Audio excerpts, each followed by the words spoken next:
I harvest seeds from the things that I grow, and then I also buy seeds. So at the end of the year, I'm just like swimming in seeds, like seeds galore. I'm Dalia Colon, and this is The Zest. Citrus, seafood, Spanish flavor, and Southern charm. The Zest celebrates cuisine and community in the Sunshine State. Today, when it comes to edible gardening, why shop when you can swap?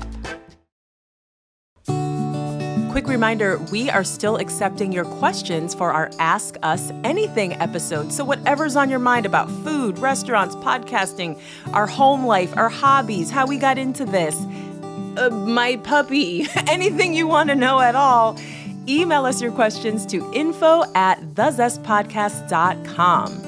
Now, today's episode, this is a blast. We say it on the pod every week. The Zest celebrates cuisine and community in the Sunshine State. A fun way to foster community is to host a plant and seed swap. Not only will you get to know your neighbors, but you'll come away with seeds and cuttings for your own edible garden. I know that sounds intimidating, hosting people, maybe even people you don't know in your neighborhood, but it doesn't have to be. And here to show us the ropes is Ginain Grayes. She is the founder of Cook, Pray, Slay, which is a website where she shares recipes, gardening advice, and lifestyle tips. She also hosts the podcast Cook the Garden. Ginain has organized several plant and seed swaps for her neighborhood, and I even got to come to one of them. She said, hey, you live in Riverview, I live in Riverview. My neighborhood is having a plant and seed swap. You should come. And then when I got there, I realized that she was the mastermind behind the whole thing. And I'm like, okay, well, now we need to have you back on the pod to tell us how you did this.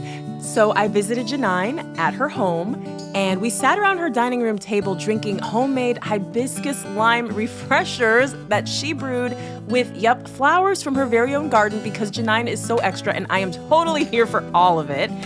In this conversation, she shares why summer is actually the perfect time to host a plant and seed swap. She suggests vegetables that grow well in the summer heat, because I know we're all thinking, what can I grow in summer? And she explains how to use the warmer months to prep your garden for Florida's next big growing season in fall and winter. And of course, she offers tips for organizing your own event. She even has created this amazing digital guide called Host Your Own Plant and Seed Swap, and we have a link to it on our website and in the show notes. So if you don't want to take notes on this episode, no worries. Ginain has you covered. So grab a Hibiscus Lime Refresher and enjoy this conversation with Ginain Grayes.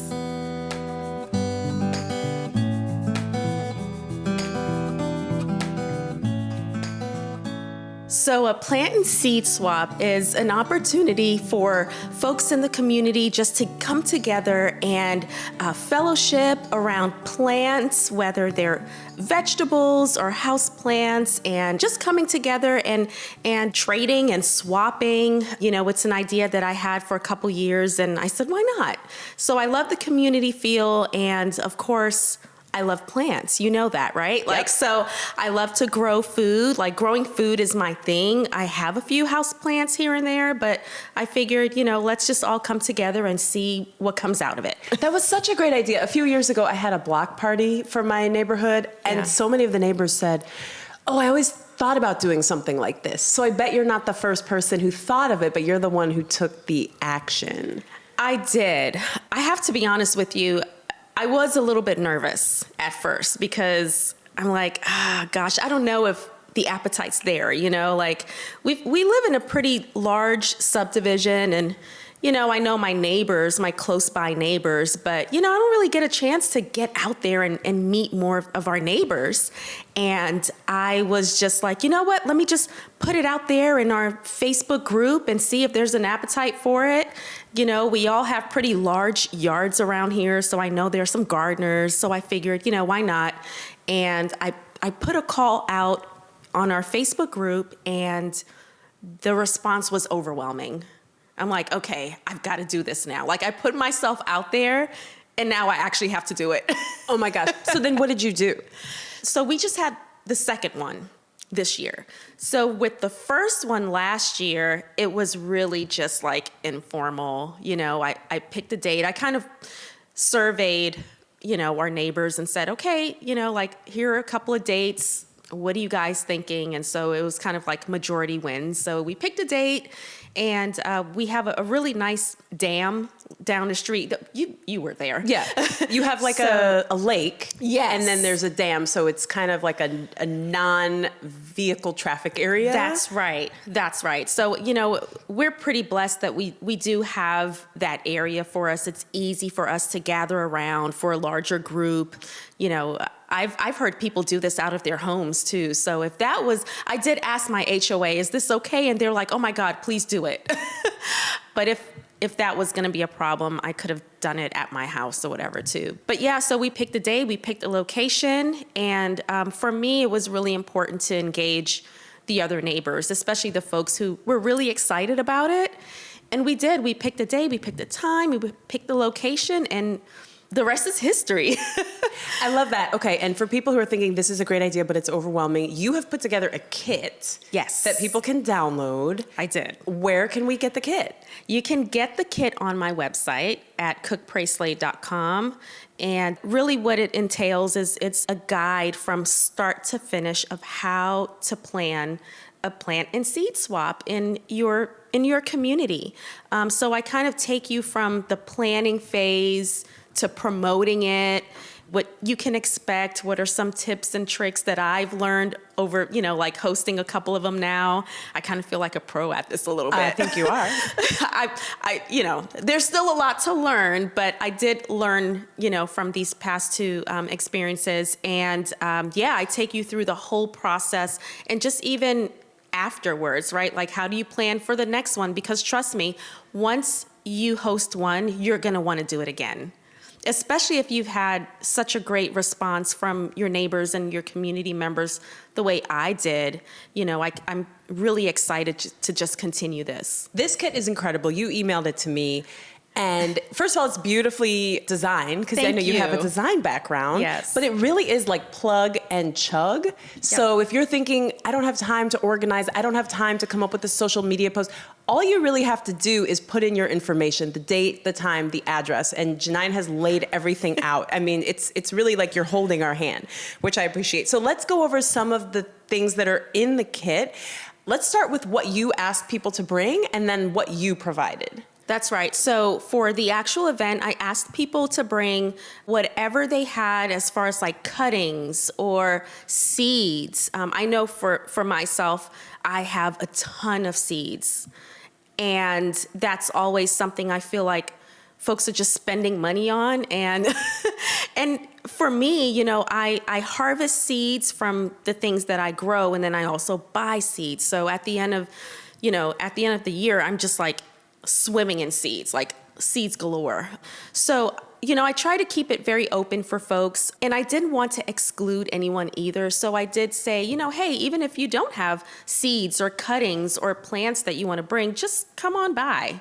You never know. You may meet a new friend. You may find some plants. And I had a little bit of both. I had some neighbors who just wanted to see what it was all about, but maybe didn't necessarily have a plant to bring. And I didn't want to exclude anyone from there, and it all worked out great. Like I brought mainly seeds and a few cuttings, and I came away with like, my husband is always giving me a hard time. He's like, so you leave with, a few seeds and maybe a plant here and there. You come back with like a whole forest. Like, what's going on? It's true, because people always say, save your seeds. Even I was cutting up some peppers this morning and from the grocery store, but they're full of seeds. Okay, you dry those seeds out, and it's just like the circle of life gets bigger and bigger and bigger. So that's what you asked people to bring. And I know you also asked people to bring pots, which I thought was so smart, because when you buy plants, especially from like a big box store, they come in those plastic pots that I think are supposed to be disposable, but you can reuse those. And absolutely. So it was cool to just have all the pots lined up and you could take whatever size you needed. That's right. I did. I asked folks to bring that. I know for myself, I mean, I've got those pots just stacking up, and I figured, especially for the beginners who are coming in and aren't sure like what to do now, like what do I do now with these seeds, or what do I do with these cuttings? And I just wanted to make it really easy for folks to come and walk away with, somewhat of a plan or figuring out like, what am I going to do with this cutting that's just like hanging out now? Like, I don't have any dirt at home. I don't have anything. And I really wanted to make it simple and not scary, especially for beginners. Okay, you also brought a table, which I thought was obvious in hindsight, but I'm like, I don't know if I would have thought to bring a table. So you had some things on the table. You had the little envelopes and markers to label the seeds. And this sounds so elementary, but if you're planning something, it would be like having a party and forgetting forks. That's right. You know, like you need forks. Right. You have all this great food. So what else did you provide? I brought some waters because it, you know, like although it was in April, you know, it's Florida and it's still kind of warm, and the supplies as far as the envelopes, markers, I just wanted to think through how folks would experience the event. You know, we had a lot of seeds, and so I wanted people to be able to grab and choose whatever they wanted and have a place to put them. But I think every year when you do these types of events, you learn from it. Yeah, and you could even do this in your garage. Because when absolutely. you mentioned doing it at home, some people are going, I don't want strangers coming to my house. But if you cleared out your garage, kind of like a garage sale, you could have everything set up in there. Absolutely, absolutely. And, you know, you think about some of the unexpecteds, you know, with the weather and rain and things like that. So I do offer some, within the guide, some other alternatives, you know, of course, checking with your local parks and recs, but, you know, maybe finding a local park, partnering maybe with a local library. Oh, that's a great idea. Yeah, or even like schools. Yes. There's so many schools in our area that actually have like school gardens or just friendly, you know, like school garden friendly. Maybe they don't have one going right now, but maybe they'd like to have one in the future, and just kind of partnering with our local schools for that. So there are some options for sure. That's a great idea. And some libraries even have a seed library. That's right. You can check out seeds. Absolutely. So that totally fits. Yep. So how did it go? What was the feedback? I told you I loved it. I'm going to steal this idea. You've given me the blueprint with this online kit. So what kind of feedback did you get from your neighbors? Just overwhelmingly positive. You know, I got a lot of comments like, we should do like a fall one. And I'm like, you guys are more than welcome to pick that one up. You know, what I've been hearing the most is like, it's just really nice getting out, like, outside of your home or your street and meeting, you know, our fellow, you know, neighbors, and having a chance to, you know, just have conversations and talk about like our favorite things. The one common denominator around this is plants, right? So we just kind of geeked out on plants and growing your food, and, you know, just making our community a little bit more biodiverse, which at the end of the day, that's one of the benefits of doing this is, you know, it's great that I have this garden back here, but it would be even wonderful if I can get my neighbors to grow some of the similar things, so that helps kind of grow our pollinator population, and it just helps to build biodiversity within your community. So I've heard a lot of those comments, just like really thankful and grateful for the opportunity to come together, to fellowship, to meet new friends, meet new neighbors, and find some commonalities. There was a woman that attended who's actually part of the I believe it's the Riverview Garden Club. I met her. Yeah. I was so impressed. I know. And they do some amazing things there. And I didn't even know about it. So she shared, you know, what they're doing there. And they're doing some really amazing, like awesome work there. So it's educational. It's fun. So yeah, so I've gotten a lot of really great feedback. That's awesome. And I love the idea that it gives you an excuse to meet your neighbors. That's right. Because, you know, I have a dog. Sometimes I go jogging. But other than that, everybody's kind of in their house. Yeah. And you need something to get you out of the house. Absolutely. So Absolutely. This is perfect. Yeah.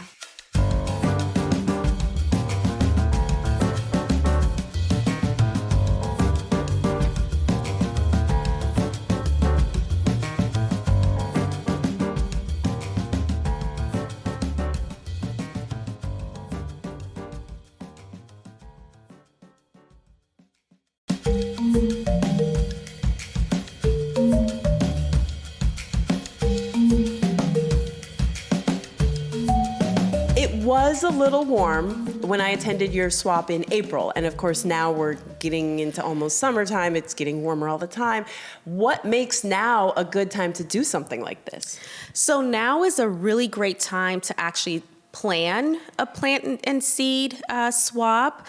The summer, and as you go into the warmer months, we begin to have like an abundance, right? An abundance of plants and things are going into seed maybe. And when I say going into seed, maybe you've got some plants, usually, I don't have them right now, but usually around this time or maybe more towards like the summer, my okra is always like, going to seed.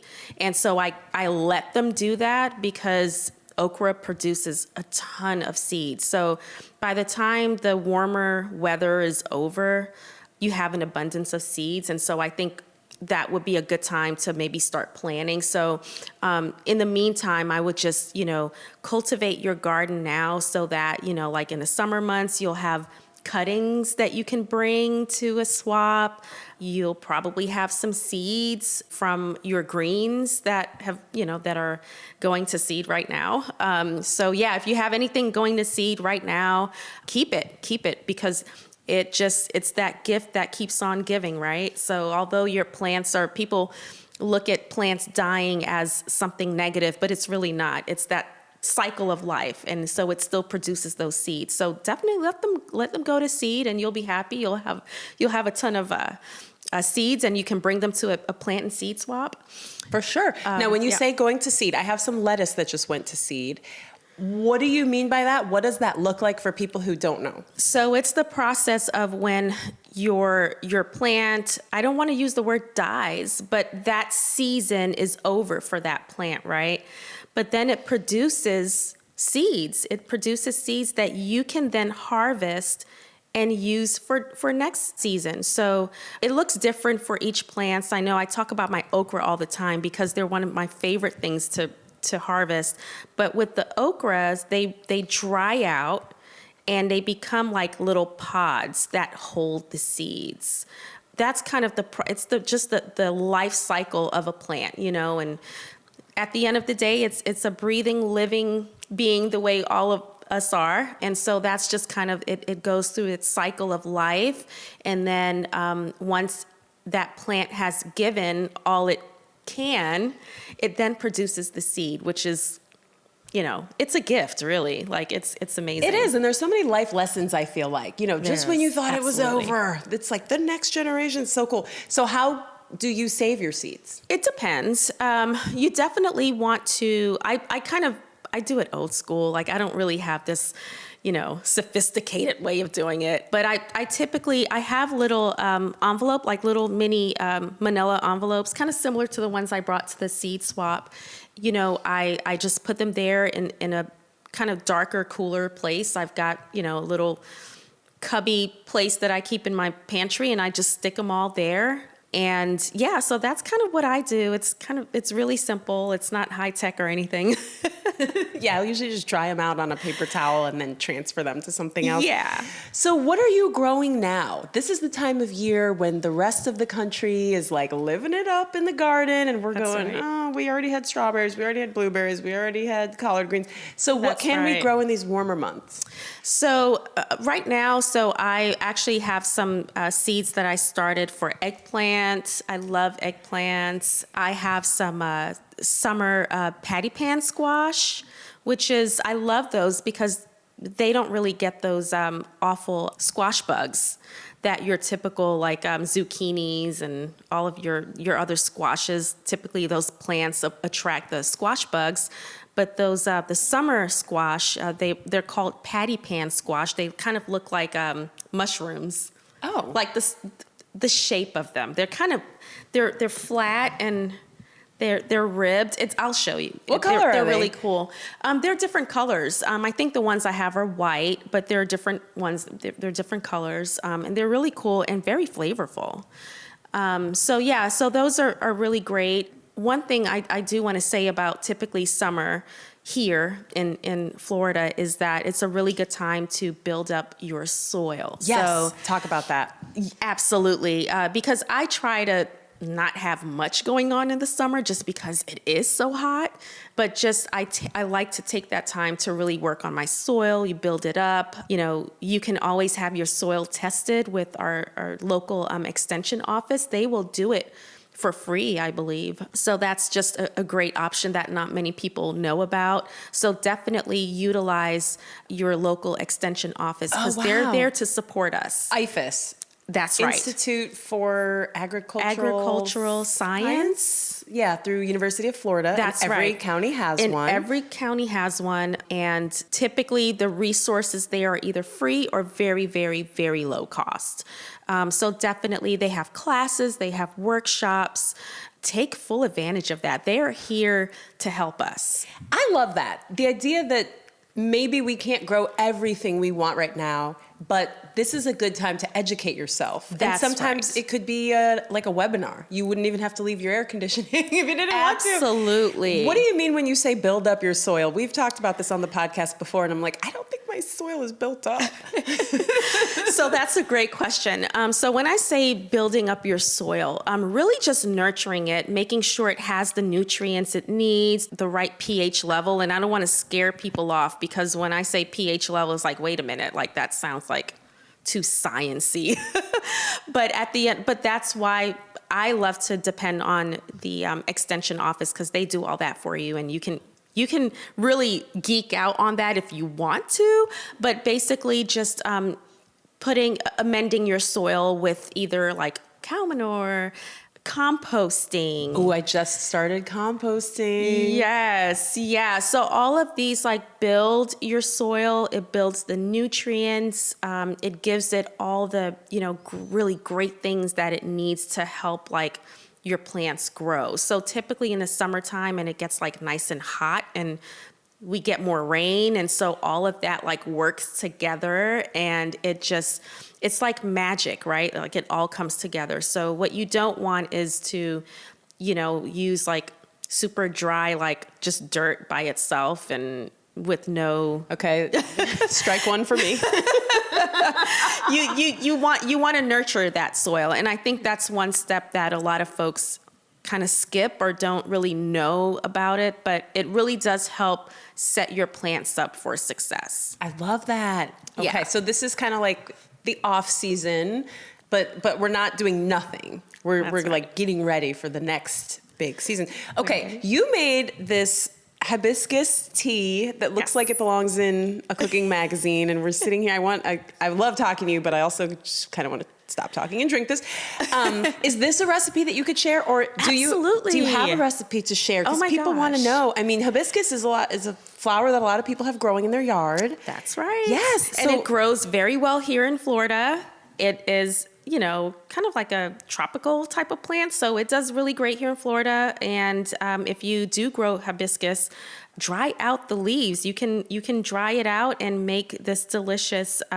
So I have a hibiscus and lime infused refresher. That's the word that was on the tip of my tongue. It is so refreshing. Okay, the color, it's like a deep reddish purple. Yes. And then you jazzed it up with like a fun red and white straw and a little wedge of lime, and you put them in mason jars. That's right. I love this because I'm looking at your pool right now. We're sitting in your dining room, Yeah. and to just have a nice little afternoon break, you it kind of great? feel like you're on vacation when you drink Yeah. something like this. And I wouldn't have thought, because when I was thinking I was going to ask you for a recipe, and it would be something like a summer squash or peppers or herbs, but the idea of making drinks is super fun.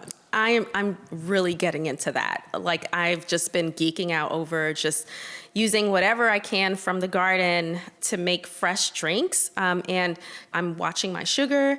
And so I've gotten rid of like anything like sugary drinks. That was kind of my weakness, And so I've been really getting into just a more natural approach. I invested in a juicer as well. Oh, you did? Yeah, and so this was something really simple. As a matter of fact, I did from the plant and seed swap. One of our neighbors had the dried hibiscus. Yeah, And- okay, so I'm picturing myself doing this, and I would have just grabbed a leaf off the bush and boiled it. But we That's have to right. dry it out. Because when we Dry- buy tea, it's dried leaves. That's right. Yeah. That's right. And drying it out, you can let it dry out naturally, or you can actually like dry it out on your own. If you have like a dehydrator, you can do that. Check your air fryer, because some air fryers actually have a dehydrate setting. I know mine does. Really? Yeah. And I actually dehydrated some mangoes. Oh, Out of I my air love fryer dried on that. mango. Yeah, aren't they great? They're Favorite awesome. snack. Yeah. Wow, so many great ideas. Is there anything else you want to mention? Not really, just go for it. If you're thinking about, doing your own, hosting your own event, I just say go for it. Yes. And you won't be sorry. It's literally one of my favorite things to do now, and I'm already planning next year's because we're going big. Okay, I'll be there. That's right. Give I us- hope I get an invite to yours, by the way. Pressure's on. Okay, this is accountability. I think this is what There we you call go. that. That's Give right. me that website one more time where people can download the guide. Absolutely. So the website is cookprayslay.com, and you will be guided there to my products, and there's the plant and seed swap guidelines there for you, and have at it. Have fun. Thank you. Thank you for Thank all you this for great having me. information, and thank you for the hibiscus You are so tea. welcome. Cheers. That is Ginain Grayes of Cook, Pray, Slay and the Cook the Garden podcast. I know you want to get your hands on that plant and seed swap guide, so you can go to her website, or even easier, just look in the show notes of this episode or on our website, thezestpodcast.com. That's also where you will find the recipe for the Hibiscus Lime Refreshers that I cannot stop dreaming about. You could serve those at your plant and seed swap. How full circle would that be? I'm Dalia Colon. I produce The Zest with Andrew Lucas and Alexandria Ebron. The Zest is a production of WUSF. Copyright 2025, part of the NPR network.